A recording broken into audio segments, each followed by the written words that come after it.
ಇನ್ನು SIT ಕಸ್ಟಡಿಯಲ್ಲಿ H D. Revanna ಇದ್ದಾರೆ. ಮತ್ತೊಂದು ಕಡೆ ತನಿಖೆಯೂ ಕೂಡ ಚುರುಕಾಗಿದೆ. ಎಸ್ಐಟಿ ಅವರನ್ನ ಕಸ್ಟಡಿಗೆ ಪಡ್ಕೊಳ್ತು ನಿನ್ನೆ 4 ದಿನ ಕಸ್ಟಡಿ. ಈಗ ತನಿಖೆ ಚುರುಕಾಗಿದೆ.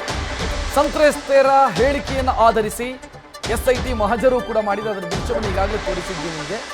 ಕೃತ್ಯ ನಡೆದಂತಹ ಸ್ಥಳದಲ್ಲಿ ಎಸ್ಐಟಿ ಸ್ಥಳ ಮಹಜರು ಪ್ರಕ್ರಿಯೆಯನ್ನು ಮಾಡಿದೆ. ಸಂತ್ರಸ್ತೆಯನ್ನ ಕರೆತಂದು ಸ್ಥಳದಲ್ಲಿ ಹೇಳಿಕೆ ದಾಖಲಿಸಿ ತನಿಖೆಯನ್ನ ಕೂಡ ಮಾಡಿದೆ. ಬಸವನಗುಡಿಯ ರೇವಣ್ಣ ಅವರ ನಿವಾಸದಲ್ಲಿ ಸ್ಥಳ ಮಹಜರಾಗಿದೆ. ಸೊ ಇಲ್ಲಿ ಒಂದು ವಿಚಾರ ಗಮನಿಸಬೇಕು. 3 ಕೇಸ್ ಆಗಿರೋದ್ರಿಂದ ಯಾವ ಕೇಸ್ನ ಸ್ಪಾಟ್ ಮಹಜರು ಎಲ್ಲ ಆಗ್ತಿದೆ ಅನ್ನೋದರ ಬಗ್ಗೆ ಸ್ಪಷ್ಟತೆ ಇಲ್ಲ. ಆದರೆ ಬಸವನಗುಡಿಯ ನಿವಾಸದಲ್ಲಿ ಸ್ಥಳ ಮಹಜರು ಪ್ರಕ್ರಿಯೆ ಆಗಿದೆ. ಸಂತ್ರಸ್ತೆಯೊಬ್ಬರನ್ನ ಕರ್ಕೊಂಡು ಬಂದು ಸ್ಥಳ ಮಹಜರು ಮಾಡಲಾಗಿದೆ. ಮತ್ತೊಂದೆಡೆ ಹೊಳೆನರಸೀಪುರದ ನಿವಾಸದಲ್ಲೂ ಕೂಡ ಮಹಜರು ಮಾಡಲಾಗಿದೆ. ಹಾಸನದ ಸಂಸದರ ಸರ್ಕಾರಿ ನಿವಾಸ ಅಂದರೆ ಕ್ವಾರ್ಟರ್ಸು ಅಲ್ಲೂ ಕೂಡ ಅಂದರೆ CIDಯಲ್ಲಿ 44 ವರ್ಷದ ಮಹಿಳೆ ಏನು ದೂರು ಕೊಟ್ಟರು, ಆ ದೂರಿನ ಪ್ರಕಾರ ನನ್ನ ಮೇಲೆ ಅತ್ಯಾಚಾರ ಆಗಿರೋದು MP ಕ್ವಾರ್ಟರ್ಸಲ್ಲಿ ಅಂತ ಆ ಮಹಿಳೆ ಹೇಳಿರೋದ್ರಿಂದ ಅಲ್ಲೂ ಕೂಡ ಸ್ಪಾಟ್ ಮಹಜರು ಸ್ಥಳ ಮಹಜರು ಪ್ರಕ್ರಿಯೆಯನ್ನು ಅಧಿಕಾರಿಗಳು ಮಾಡಿದ್ದಾರೆ. 3 ದೃಶ್ಯಗಳನ್ನು ನೋಡ್ತಾ ಇದ್ದೀರಿ.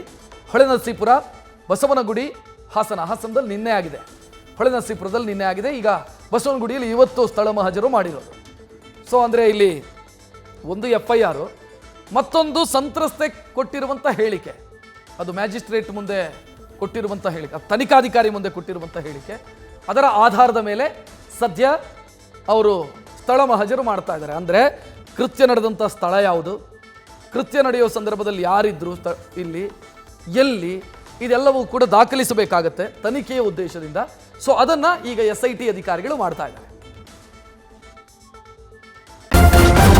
ನ್ಯೂಸ್ ಫಸ್ಟ್ ನಿರ್ಭೀತಿಯಿಂದ ನಿಮ್ಮ ಪರವಾಗಿ.